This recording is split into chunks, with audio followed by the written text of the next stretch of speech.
And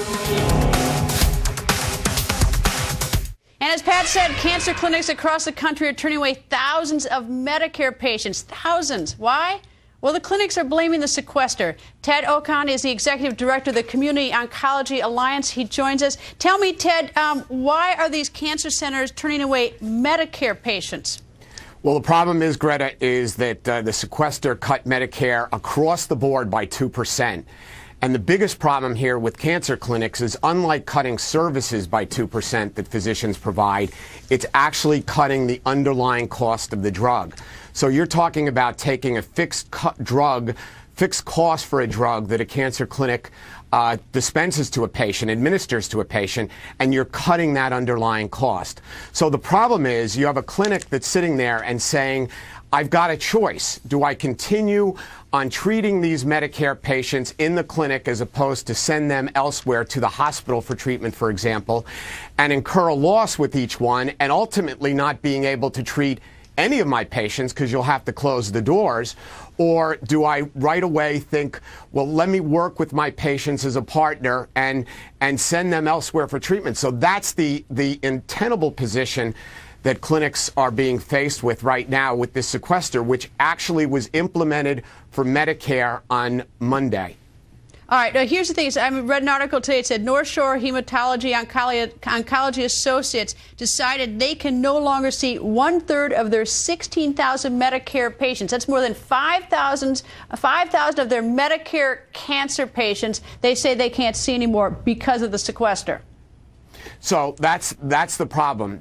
Every practice, and I was on the phone today with over 150 practice administrators from across the country, and they're almost like deer in the headlights because no one ever thought, Greta, that this sequester would get implemented. No one ever thought that it would get implemented for Medicare, and no one thought that it would ever cut the fixed drug cost in terms of that. So practices are deciding, what do they do now? And it's a real dilemma.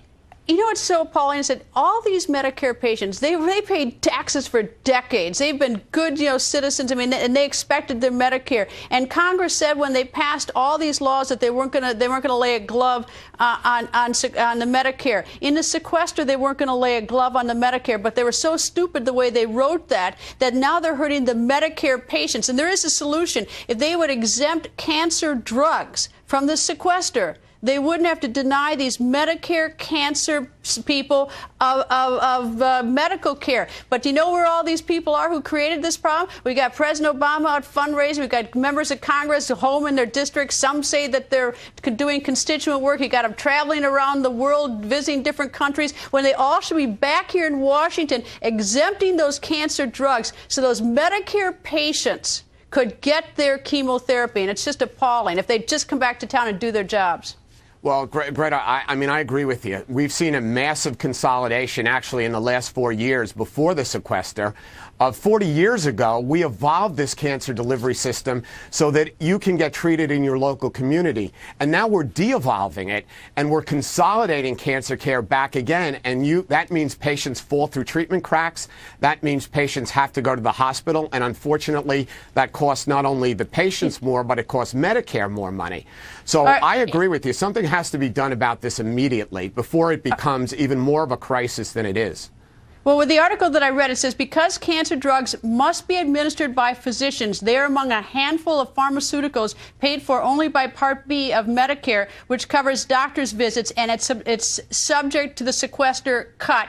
And the only ones who can fix it are the president, the House, the Senate. They're not here in town. And they're the reason we have sequester, because they didn't do their job beginning in August of 2011. And they're all out of town. And the cancer patients tonight, they're at home, the Medicare ones, terrified, wondering if their number is up in terms of getting treatment. Well, I know it's a big problem, believe me. And my wife is an oncology nurse. She was treating cancer patients today. I hear about it every night when she comes home in terms of the good things, the bad things that happen. And the bottom line is this is really very, very serious. And you're absolutely right. Ted, you know what? It's just mean. It's mean and selfish. And all these politicians, they could fix it, exempt these cancer drugs for these Medicare patients. They could all do it, and they're not here in town. They created the problem. It's mean and it's selfish. Greta, I totally agree that this has to be fixed immediately. The good thing is, at least today, I've heard from numerous members of Congress to say, what can I do? What can I do? And I said, we basically come back to town. Stop the trip. Stop the fundraising. You know what? Stop taking your 2-week vacation for the problem you created for everybody else. Come back and do your job you got elected for, because it's very painful what they're doing to these Medicare cancer patients and their families. Well, we shouldn't put politics. We shouldn't put cancer patients in the way of politics. And that's the problem that's happening right now.